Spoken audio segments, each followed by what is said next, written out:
Welcome everyone to another video today. My name is Nicholas or Nick Greer. It doesn't even matter to me, so let's get into it. And today I will be talking about 5 forgotten superhero TV shows and movies. And before I start, currently it's thunderstorming outside, so my apologies if you hear anything in the background. So let's just get into it. Starting off at number 5, we have Spider-Woman the Animated Series. Spider-Woman the Animated Series ran from 1979 through 1980 with 16 episodes of one season. It's not necessarily a spin-off of the 80s Spider-Man cartoon, since that series came out a year later in 1981 when the series ended. This series is based on the second Spider-Woman, Jessica Drew, since Valerie is technically the first Spider-Woman, and I have a whole video about it, so go watch that if you're interested. The series did do some changes to her character, like making her work at Justice Magazine as an editor, which is something that never happened in the comics. With the inclusion of 2 other characters named Jeff and her nephew named Billy. Her power set was also changed, but not majorly. If you're wondering if Spider-Man has ever appeared in the series, you are absolutely correct, but only in 2 episodes. There is no explanation why the series was canceled. It was the last series produced by D. Patty Freeling, who worked on cartoons such as the Pink Panther, for example. Moving on to number 4, we have The Incredible Hulk 1982. You may be familiar with the live-action Incredible Hulk from 1977, but are you familiar with The Incredible Hulk from 1982? Of course not. This series ran from 1982 to 1983 with 13 episodes in one season. There is no explanation on why this series was canceled. It just came and went.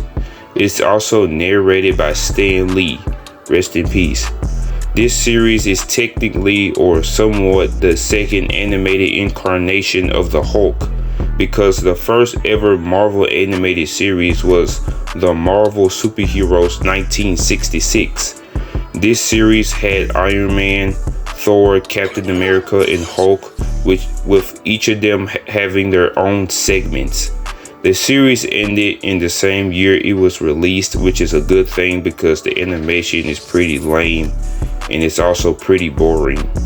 Not sure why they went that route, but considering that the 1967 Spider-Man show has a bit better animation. Moving on to number 3, we have Man-Thing. Before Man-Thing was brought back into live action in the Werewolf by Night special, he had his own movie for some reason. This movie portrays him as some slasher villain, even though he's not like that necessarily in the comics. He's somewhat in the middle between hero and villain, from what I researched. The movie was a small theatrical release and it grossed around $1.1 million. It's also one of Marvel's few horror movies after the success of Blade. It's also one of Marvel's worst movies of all time, critically and I guess financially. There have been reports that the movie was so bad that the test audience walked out before it could even finish. Because it wouldn't do well theatrically, it was released on the Sci-Fi Channel, and it was released on DVD in the same year. Moving on to number 2, we have Wonder Woman 1974. You may think that this isn't Wonder Woman because she looks nothing like her comic book counterpart, but in reality she is. This 75-minute TV pilot was intended to be a TV show starring Kathy Lee Crosby, but it wasn't picked up by ABC. This movie is apparently a whole new take on Wonder Woman. It's described as a James Bond type movie where she and Steve Trevor teamed up to take on a villain called Abner Smith, who doesn't exist in the comics. Abner Smith stole code books that contained U.S. government field agents. His assistants are called George and his bodyguard named Angela. I'm not sure if I'm pronouncing her name correctly, who's a rogue Amazon. This movie is available on Amazon Prime, which is the only place you can watch the movie if you're interested in watching it. Warner Brothers and ABC would then create the iconic Lynda Carter Wonder Woman series in 1975. Finally, at number 1, we have Nicholas Hammond Spider-Man.